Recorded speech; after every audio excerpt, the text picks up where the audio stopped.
오늘 우리에게 주시는 하나님 말씀은 사도행전 14장 20절에서 28절까지 말씀입니다. 제자들이 둘러섰을 때에 바울이 일어나 그 성에 들어갔다가 이튿날 바나바와 함께 더베로 가서 복음을 그 성에서 전하여 많은 사람을 제자로 삼고 루스드라와 이고니온과 안디옥으로 돌아가서 제자들의 마음을 굳게 하여 이 믿음에 머물러 있으라 권하고 또 우리가 하나님의 나라에 들어가려면 많은 환난을 겪어야 할 것이라 하고 각 교회에서 장로들을 택하여 금식 기도하며 그들이 믿는 주께 그들을 위탁하고 비시디아 가운데로 지나서 밤빌리아에 이르러 말씀을 버가에서 전하고 아달리아로 내려가서 거기서 배 타고 안디옥에 이르니 이곳은 두 사도가 이룬 그 일을 위하여 전에 하나님의 은혜에 부탁하던 곳이라. 그들이 이르러 교회를 모아 하나님이 함께 행하신 모든 일과 이방인들에게 믿음의 문을 여신 것을 보고하고 제자들과 함께 오래 있으니라. 아멘. 우리는 지난주 사도행전 14장 8절에서 13절까지 말씀을 통해서 높임을 받는 바나바와 바울의 모습을 살펴봤습니다. 루스드라에서 말씀을 전하던 바울이 걷지 못하던 사람을 걷게 하자 루스드라 사람들은 바울과 바나바를 신으로 생각하면서 제사를 드리려고 합니다.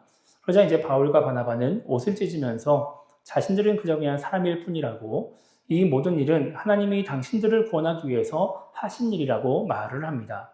자기를 드러내지 않고 하나님을 드러내는 것이죠. 우리는 하나님이 주신 능력과 생명을 가지고 이 땅을 살아가고 있습니다. 그래서 우리가 이 땅에서 사람들에게 인정을 받고 높임을 받는다고 한다면 그것은 모두 하나님의 은혜다, 하나님 덕분이다 라고 말을 할 수 있습니다. 그렇기 때문에 우리는 우리가 인정받고 높임을 받을 때 하나님을 드러내야 하고 하나님을 높여야 한다라고 하는 말씀을 함께 나누었습니다. 이제 오늘 우리가 읽은 말씀은 1차 전도 여행의 마지막 여정을 기록을 하고 있습니다. 이제 우리가 지난주에 살펴본 것처럼 루스드라에서 이제 하나님을 드러낸 바울과 바나바는 이 비시디아 안디옥과 이고니온에서 쫓아온 유대인들 때문에 어려움을 겪게 됩니다. 그래서 이 유대인들이 사람들을 충동해서 이제 바울을 돌로 치게 만들죠. 그래서 바울이 돌에 맞게 돼요. 그리고 이제 사람들이 바울이 죽은 줄 알고 도시 밖에 버려버리게 됩니다. 그런데 그렇게 이제 버려진 바울이 죽지 않고 다시 살아나요. 그리고 이제 바나바와 함께 더베로 가서 이제 복음을 전하게 됩니다. 그리고 이제 많은 사람들을 제자로 삼고 예수님을 믿게 만든다라고 하는 것이죠. 이렇게 더베까지 감으로써 1차 전도 여행이 마무리가 됩니다. 그러니까 바울과 바나바가 더 이상 새로운 도시로 가서 복음을 전하지 않기로 결정을 했다라고 하는 거예요. 그리고 나서 이어지는 이 21절 후반절을 보면 이 바울과 바나바가 루스드라와 이고니온과 안디옥으로 돌아갔다 이렇게 말씀하고 있습니다. 여기서 말하는 안디옥은 비시디아 안디옥, 이제 처음 복음을 전했던 그곳을 이야기를 하는 것이죠. 지금 이 더베에서 1차 전도 여행을 마감하기로 한 이 바울과 바나바는 처음 파송을 받은 안디옥, 수리아의 안디옥으로 돌아가야 돼요. 그러면 이제 어떻게 더베에서 안디옥까지 가는 것이 좋을까? 우리가 좀 생각할 필요가 있는 것이죠. 1차 전도 여행의 지도를 보면 자 이렇게 쭉 안디옥에서 출발해서 구부로 거쳐서 쭉 이렇게 더베까지 갔습니다. 요 가운데 있는 곳이 더베예요. 자, 이 더베에서 더베까지 가는데 여정을 보면 비시디아 안디옥에 갔다가 사도 바울과 이 바나바가 어떻게 이동하냐면 계속해서 동쪽으로 이동을 하게 됩니다. 동쪽으로 쭉 이동을 해요. 그래서 이 여정을 따라서 더베까지 갔다가 이 더베에서 계속해서 동쪽으로 이동을 하면은 어디가 나오냐면 다소가 나와요. 사도 바울의 고향인 다소가 나와요. 그리고 여기서 조금 더 동쪽으로 이동하면 어디가 나오냐면 안디옥이 나오죠. 그러니까 사도 바울의 입장에서 바나바 입장에서 가장 가깝게 갈 수 있는 안디옥까지 가장 편하게 갈 수 있는 곳은 어디냐면은 이 다소를 거쳐서 안디옥까지 가는 겁니다. 안디옥까지 가는 거예요. 그런데 지금 어떻게 가요? 이 화살표 보면은 더베에서 다소로 가지 않고 다시 루스드라, 이고니온, 비시디아, 안디옥 이렇게 해서 돌아갔다라고 말씀하고 있는 거예요. 동쪽으로 가면은 빨리 안디옥에 도착할 수 있는데 굳이 그렇게 가지 않고 서쪽으로 이동을 해서 다시 왔던 길로 돌아가고 있다라고 하는 것이죠. 여러분 이게 인간적으로 봤을 때 좀 이해하기가 어려운 여정입니다. 여러분 지도에서 보면은 더베가 있고 여기 다소가 있어요. 더베에서 다소까지는 약 한 150km 정도 떨어져 있다라고 말을 합니다. 그리고 이 다소에서 안디옥까지 가는 길은 한 140km, 100에서 한 140km 이렇게 보통 이야기를 해요. 그러니까 아무리 멀어도 한 300km 정도만 가면은 이제 안디옥에 돌아갈 수 있다라고 하는 거예요. 그런데 다시 루스드라로 가면 어떻게 되느냐? 여러분 더베에서 루스드라까지 약 한 100km 정도 거리를 봅니다. 그리고 이 루스드라에서 이고니온까지 한 32km 이렇게 봐요. 그리고 나서 이제 이 이고니온에서 이 비시디아 안디옥까지 한 145km 이렇게 얘기를 합니다. 그러니까 좀 많이 다르죠. 그리고 이 비시디아 안디옥에서 여기 버가 이 아탈리아까지 가려면은 160km 이렇게 이야기를 해요.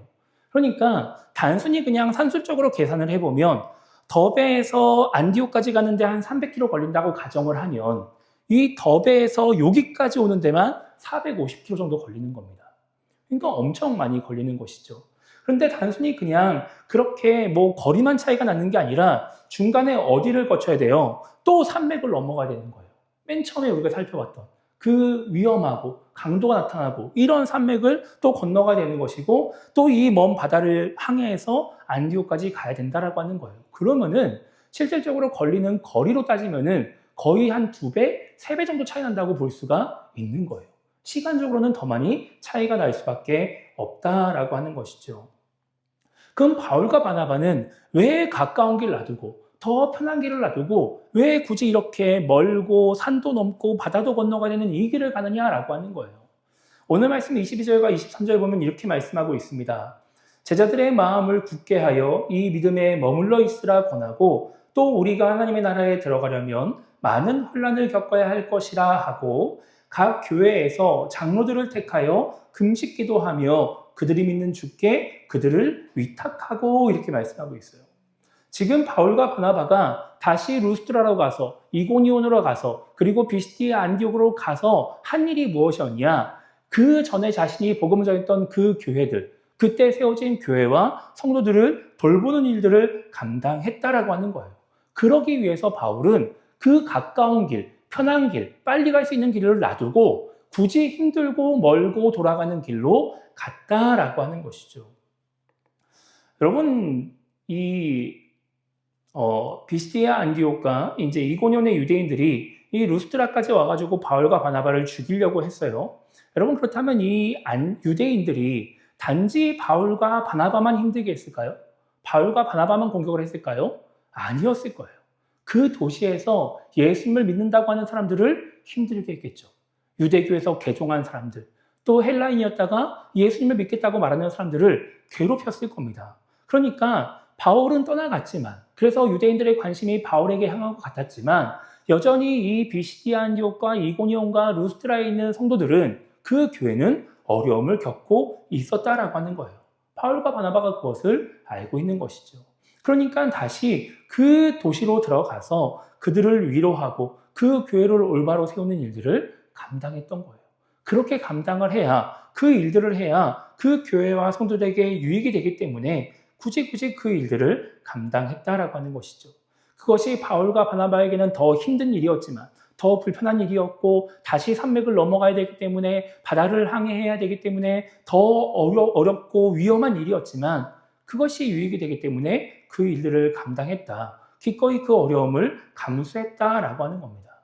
여러분, 이것이 여기 나오는 바울과 바나바의 모습이 지금 이 시대를 살아가는 우리가 생각해 봐야 돼. 이 시대의 올바른 사명자의 모습이 아닌가라는 생각을 해보게 됩니다. 여러분, 우리가 신앙생활하면서 사명이라는 말을 되게 많이 사용을 해요.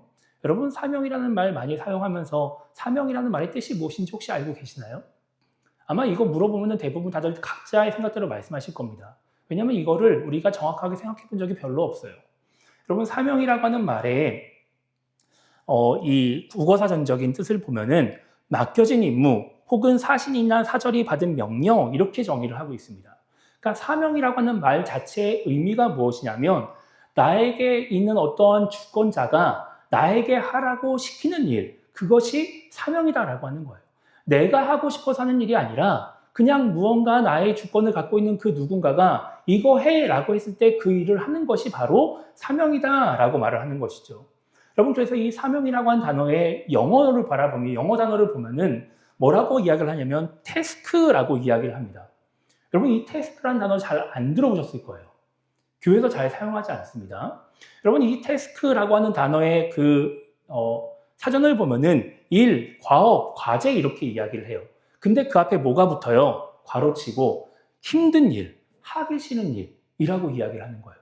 그러니까 단지 그냥 내가 어떤 일을 한다라고 했을 때 이 태스크란 단어를 사용하는 것이 아니라 사명이라고 말하는 게 아니라 나는 하기 싫은 거예요. 난 너무 하기 어렵다고 생각해서 안 하고 싶은 거예요. 그런데 주권자가 나한테 시키는 거죠. 나는 회사에서 일을 하다가 이걸 너무 못할 것 같은데 너무 어려운데 사장이 시키는 거예요. 그럼 그게 뭐예요? 사명인 것이죠. 우리가 신앙생활 하는데 난 너무 힘들어요. 난 못할 것 같아요. 난 자신이 없어요. 그런데 하나님이 하라고 하는 거예요. 그럼 그게 뭐예요? 사명이다라고 하는 거예요. 하나님 나 이거 하고 싶어요. 이게 사명이 아니라 하나님이 나한테 너 이거 해야 돼 라고 말하는 것이 사명이다라고 하는 것이죠. 여러분 교회에서는 많은 신앙인들이 또 성교단체가 이 태스크라고 하는 단어를 사용하지 않고 미션이라는 단어를 많이 사용합니다. 그래서 우리는 보통 미션이라는 말을 많이 쓰고 태스크라는 말을 쓰지 않아요. 근데 이 미션은 의미가 조금 달라요. 미션은 조금 더 주권이 나에게 와 있는 단어입니다. 내가 조금 하고 싶어서 내가 어떠한 목표를 가지고 하는 거를 미션이라고 이야기를 하는 것이죠. 근데 우리가 사명을 이 태스크라고 한 단어를 쓰지 않고 미션이라고 한 단어를 쓰면서 사명의 의미를 바꿔서 생각하게 됩니다. 그러니까 어떻게 생각하느냐? 우리가 뭔가 사명을 미션이라고 말을 하면서 그냥 내가 해야 되는 일, 뭔가 나의 목표 이런 식의 의미로 이야기를 하는 거예요. 우리 교회의 미션은 영혼 구원입니다. 이렇게 그냥 이야기를 하는 거죠. 그 얘기는 뭐예요? 우리 교회의 목표는 영혼을 구원하는 일입니다. 이렇게 이야기를 하는 거예요. 여러분 우리가 미션을 이야기할 때 여러분 우리가 진짜 하기 싫지만 하나님이 시키시니까 해야 돼요. 이렇게 말하지 않잖아요. 우리가 뭔가 되게 큰 꿈을 가지고 있는 것처럼 이야기를 하게 된단 말이죠. 그래서 사람들이 사명을 뭐라고 생각해요? 내가 지금 교회에서 하고 있는 일. 그것을 그냥 사명이라고 이야기를 합니다. 내가 하나님을 위해서 하고 싶은 일을 사명이라고 이야기를 해요. 내가 갖고 있는 직분을 사명이라고 이야기를 해요. 주권이 누구에게 있어요? 나에게 있는 거예요. 원래 사명이라는 말은 하나님께 주권이 있는 건데 지금 우리는 나에게 주권을 놔두고서 사명이라는 말을 사용하고 있는 것이죠. 그러니까 어떻게 돼요? 내가 사명을 선택하는 겁니다. 여러분 교회에 있는 여러 가지 일들 중에서 난 이거 할 수 있을 것 같아. 그럼 나 이거 할래. 난 이거 못할 것 같아. 나 이거 안 할래. 이런 식의 생각을 우리가 가지고 신앙생활을 하게 되는 것이죠. 하나님이 나에게 너 이거 해야 될 것 같아 라고 말씀하셔도 하나님 나 이거 하기 싫어요. 나 못할 것 같아요. 자신 없어요. 안 할래요. 라고 하면서 거부하는 게 사명이 되어버렸어요. 그러니까 어떻게 돼요? 사명이 주권이 나에게 오다 보니까 나를 위한 일 혹은 나의 만족을 위한 일 내가 할 수 있는 일 나를 기쁘게 하는 일 이것이 지금 사명이 되어 버린 것이죠. 여러분 제가 이제 부교육자 생활을 할 때 연말이 되면 항상 하는 일들이 있었어요. 그게 뭐냐면 그 다음에 섬길 사람들을 세우는 겁니다. 그러니까 이제 연말 되면 보통 뭐 교사 하다가 그만두는 사람도 생기고 성가대 하다가 그만두는 사람도 생기고 찬양팀 하다가 이제 그만두는 사람도 생기고 우리가 보통 이제 뭐 교회에서 어떤 일들을 감당하면 보통 이제 1년은 한다 이렇게 생각하고 나니까 연말 되면 자꾸 이렇게 그만둘 생각들을 많이 하시는 거예요. 그럼 어떻게 해요? 빈자리를 채워야 되겠죠. 누가 채워요? 교육자가 채워야죠. 그러니까 이제 연말 되면은 이제 뭐 교사 하실 수 있을 것 같은 분들한테 가가지고 뭐 교사 하실래요? 얘기하고 찬양팀 하실래요? 뭐 봉사 하실래요? 막 이런 이야기들을 하고 사는 거예요. 그러니까 연말 되면은 성도님들이 제 연락을 잘 안 받아요. 무슨 얘기할지 뻔히 아니까. 자꾸 피하고 말 걸면은 자꾸 막 도망가려고 그러고 막 저 못해요. 막 이런 얘기만 막 먼저 하시고 막 이런 일이 이제 반복이 되는 거예요. 근데 그렇게 하면서 이제 막 성도님들하고 막 이런 이제 그런 이야기를 막 하다 보면 보통은 다 잘 안 하시려고 해요. 이렇게 흔쾌히 뭐 하셨으면 좋겠어요. 뭐 이런 일들을 감당하시면 좋겠어요. 라고 이야기를 하면은 일단 대부분 다 거절을 하십니다. 거의 대부분 그래요. 뭐 그게 뭐 청년이건 뭐 집사님들이건 권사님들이건 뭐 직분하고 전혀 상관없어요. 그냥 대부분 다 일단은 거절하고 또 무언가를 해달라고 하면은 되게 불편해하시고 번거로워하시고 뭐 이런 일들이 되게 비일비재하게 생기는 거죠. 저는 어쨌든지 간에 그 자리를 채워야 되니까 막 설득을 하기도 하고 막 강하게 이야기를 하기도 하고 막 때로는 막 읍소하기도 하고 막 집사님 이거 안 하시면 저 잘릴 수도 있어요. 저 내년에 못 볼 수도 있어요. 막 이렇게 막 이야기를 하면서 막 하는 거예요. 그냥 하면은 그분들도 자꾸 거절하기가 미안하니까 뭐라고 이야기를 하냐면 기도해 볼게요 라고 이야기를 하세요. 여러분, 기도해 볼게요 라고 하는 말의 의미가 뭐예요? 진짜 내가 이거 하기 싫은데 이게 지금 하나님에게 나에게 맡기시는 사명인지 제가 기도해 볼게요 라고 하는 말인가요? 아니에요. 완곡한 거절의 표현이죠. 그냥 대놓고 저 못해요라고 계속 말하기 미안하니까. 그래도 내가 지금 이야기하고 있는 사람이 목사인데 그렇게까지 할 수 없으니까 그냥 완곡하게 에둘러서 거절의 표현으로 기도해 볼게요 라고 이야기를 하는 겁니다. 그래서 결국 어떻게 해요? 내가 하고 싶은 대로 하는 것이죠. 여러분, 기도해 볼게요 라고 말하고서 실제로하는 분들 거의 없습니다. 거절의 의미니까. 그렇게 서로 이해하고 넘어가는 것이죠. 여러분, 근데 저는 또 이런 일들도 좀 있었어요. 제가 어떤 청년한테 좀 내년에 교사를 좀 했으면 좋겠다 이렇게 이야기를 했어요. 이제 좀 얘기를 하다가 결국 이제 그 친구도 기도해 볼게요 라고 하고서 이야기가 마무리가 됐어요. 이제 그러고 나서 그 다음 주에 이제 가가지고 물어봤어요. 주일날 만나가지고 너 기도해 봤어? 이렇게 물어봤더니 안 했대요. 너 어떡하려고? 교사할게요. 이러는 거예요. 아니, 기도해 보겠다는 거서 기도도 안 하고서 무슨 갑자기 교사를 하겠다 그러냐고. 너 나한테 교사 안 한다며? 이렇게 이야기했더니 그렇게 이야기를 하는 거예요. 어차피 기도하면 하나님이 하라고 하실 것 같아요. 그래서 기도 안 했어요. 그냥 교사할게요. 이렇게 이야기를 하는 거예요. 하기 싫죠. 하기 싫은데 기도하면 하나님이 하라고 하실 거 아는 거예요. 그러니까 그냥 교사하는 겁니다. 이게 뭐예요? 이게 사명이라는 거예요. 이게 태스크라고 하는 거예요. 우리가 갖고 있는 나의 어떠한 목표, 나의 비전, 이런 미션, 이런 게 아니라 하나님이 나한테 맡기시니까 나 힘들지만, 나 어렵지만, 나 이거 해야 될 것 같구나. 내가 이거 해야 되는구나. 라고 해서 감당하는 게 사명이다라고 하는 거예요. 내가 하고 싶으면 하고, 하기 싫으면 하지 않는 것. 내 상황과 환경을 따져가지고, 나 지금 이 정도 되니까 나는 할래요. 라고 하는 거는 사명이 아니다라고 하는 거예요. 근데 지금 어때요? 대부분의 신앙인들이 사명에 대해서 그렇게 생각하고 그렇게 사명을 감당하고 있다라고 하는 것이죠. 그러니까 사명이 나를 위한 일이 되는 겁니다. 나의 유익을 위한 일이 되는 거예요. 나의 편의를 위해서, 나의 만족을 위해서 사명을 감당하는 그런 신앙인이 되어져 버린다라고 하는 것이죠. 여러분, 교회는 건물이 아니에요. 우리가 모여있는 공동체가 교회죠. 근데 우리 모두가 이 사명에 대해서 이렇게 생각하면서 이렇게 잘못된 생각을 가지고 사명을 감당하고 있으면, 그래서 교회가 전체적으로 다 사명을 잘못 생각하고 그렇게 잘못되게 사명을 감당하고 있으면 교회가 어떻게 될까요? 여러분, 그러면 교회는 하나님의 뜻을 이루지 않게 됩니다. 내 뜻을 이루게 되죠. 하나님이 원하시는 일을 하는 게 아니라 내가 원하는 일을 하게 되는 거예요. 인간을 위한 공동체가 되어져 버리는 것이죠. 여러분, 교회가 그렇게 사명을 잘못 생각하면 인간의 자아를 실현하기 위한 공동체가 되어버려요. 내가 뭔가 노래를 막 부르고 싶어요. 그런데 뭔가 나는 어디 합창단에 들어가서 노래할 실력이 안 돼요. 그럼 어디로 가요? 교회 성가대로 가는 거예요. 내가 뭔가 악기 연주를 하고 싶어요. 근데 뭐 어디 뭐 세상 밖에서 어디 뭐 악기 연주할 데가 없어요. 그럼 어디로 가요? 교회 찬양팀으로 가는 거예요. 내가 악기 연주하고 싶으니까. 내가 그냥 노래 부르고 싶으니까 그냥 그렇게 사명 감당한다. 이렇게 이야기를 하면서 그 일들을 감당하는 것이죠. 그러면 하나님의 뜻이 이루어지는 게 아니라 내 자아가 실현되어지는 것이죠. 여러분, 제가 목사로서 이 앞에서 여러분들에게 말씀을 전하고 있는데 제가 그냥 사람들 앞에서 막 이야기를 하는 걸 너무 좋아하는데 길거리 나가가지고 막 사람들 막 지나가는 길에서 막 떠들고 있으면 미친놈처럼 보일 것 같으니까 이 강단에 서서 내가 말을 해야 되겠다라고 하는 생각을 가지고 여기 서 있으면 어떻게 될까요? 그러면 안 되는 거죠. 하나님의 뜻이 이루어지지 않는 거예요. 내 자아는 실현될 수 있지만 하나님의 뜻은 이루어지지 않는다라고 하는 거예요. 그러면 교회가 어떻게 돼요? 인간의 성취감을 위해서, 인간의 만족감을 위해서, 인간의 기쁨을 위해서 존재하는 공동체가 되어져 버리게 되는 것이죠. 여러분, 우리 개인도 마찬가지입니다. 우리 한 사람 한 사람이 그렇게 사명을 잘못 생각하면서 사명을 감당하면 결국 사명을 통해서 나를 드러내게 돼요. 그러면서 나를 알아주지 않으면 자꾸 뭔가 사람들에게 실망하고 상처받고 내가 사명을 감당한 원동력이 떨어지게 되죠. 여러분, 교회에 그런 신앙인들 되게 많습니다. 뭔가 칭찬해주지 않으면, 알아주지 않으면, 뭔가 사람들이 뭔가 부추겨주지 않으면 하려고 하지 않는 사람들이 되게 많이 있어요. 왜요? 사명을 잘못 생각하고 있으니까. 나를 위한 일이라고 자꾸 생각하니까 나를 알아줄 때에만 사명을 감당하려고 애를 쓰게 되는 거예요. 앞서 말씀드린 것처럼 우리가 사명을 잘못 생각하면 하나님이 원하셔도 그것을 거부하게 되는 것이죠. 내가 편한 것이 중요하고 내가 힘들지 않는 게 중요하고 그런 성도가 되어져 버린다라고 하는 거예요.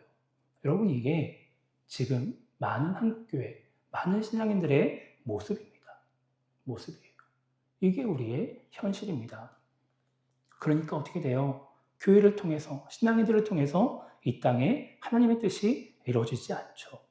하나님은 교회를, 신앙인들을 세상의 빛과 소금으로 이 땅에 세워주셨는데 그 역할을 감당하지 못하는 거예요. 하나님이 드러나지 않고 영혼들을 구원으로 인도해 가지도 못하고 오히려 하나님의 영광을 가리면서 영혼의 구원을 막는 그런 존재가 교회와 신앙인이 되어져 버리는 것이죠. 여러분, 우리가 이렇게 사명을 감당하면 나는 하고 싶은 일을 하기 때문에 기분이 좋을 수 있습니다. 나는 편할 수 있어요. 나는 만족스러울 수 있죠. 그런데 그러면 하나님이 만족스러워지지 않습니다. 그리고 그런 나를 통해서 내 주변 사람들이 힘들어지게 돼요. 내 주변 사람들이 피해를 보기도 하고 그래서 아무런 유익을 끼치지 못하는 그런 신앙인이 될 수밖에 없는 것이죠. 여러분, 하나님이 우리에게 맡기시는 사명은 나의 유익만을 위한 것이 아닙니다. 그러다 보니까 무언가 많은 사람들이 바라는 것처럼 힘들지 않고도 사람들에게 인정받고 높임받고 존중받고 막 이런 일들이 벌어지지 않아요. 때로는 하기 싫을 때도 있고 불편하게 할 수도 있고 힘들 수도 있습니다. 그런데 그렇게 하기 싫고 불편하고 힘든 일들을 통해서 하나님의 뜻이 이루어지는 거예요.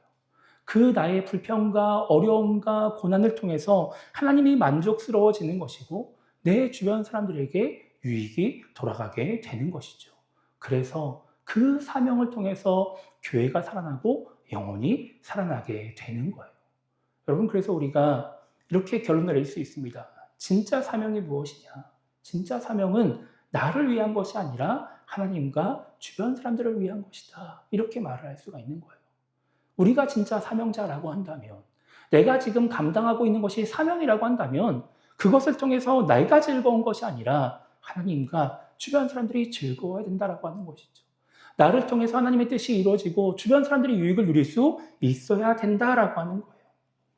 말씀을 마치려고 합니다. 여러분, 오늘 전도 여행을 하는 바울과 바나바는 자신들에게 주어진 역할이, 그 임무가 사명이라고 생각했어요. 자기 자신을 사명자라고 생각했습니다. 그래서 자기의 유익을 위해서 가까운 길을 가지 않고 그렇게 빨리 안디옥으로 가지 않고 다시 그 왔던 길을 돌아가는 거예요. 그 힘든 산을 넘어가고 바다를 항해하는 그 수고로움을 기꺼이 감내하는 것이죠. 자기를 돌로 친 그 유대인들이 버티고 있는 그 도시에 들어가서 그 교회 성도들을 만나고 교회를 세우며 성도를 세우는 일들을 감당하게 되었던 것입니다. 그러니까 바울과 바나바를 통해서 교회가, 성도가 유익을 누리게 되는 것이죠. 여러분, 지금 우리는 어떨까요? 여러분, 지금 우리는 사명을 감당하고 있을까요? 아니면 내가 하고 싶은 일을 하며 살아가고 있을까요? 우리는 지금 사명자의 삶을 살아가고 있을까요? 아니면 하나님을 믿지만 나를 위한 삶을 살아가고 있을까요? 여러분, 나를 통해서 진짜 하나님이 유익을 누리고 있는지, 교회가 세워지고 있고 내 주변 사람들이 유익을 누리고 있는지를 우리는 잘 생각해 봐야 됩니다. 그래야 나는 사명을 감당하고 있다고 생각하지만 결국 나를 위해 신앙생활하는 잘못된 사명자가 되지 않을 수 있는 것입니다. 그래야 진짜 하나님이 나에게 맡기시는 사명을 감당하며 하나님의 뜻을 이뤄가는 신앙인이 될 수 있는 것이죠. 그렇게 우리 모두가 이 시대의 온전한 사명자가 되어서 주어진 사명을 통해 하나님을 만족시키며 또 주변 영혼들에게 유익이 되어지는, 그래서 하나님의 뜻을 이루어가는 그런 신앙인이 되기를 주님의 이름으로 축복합니다.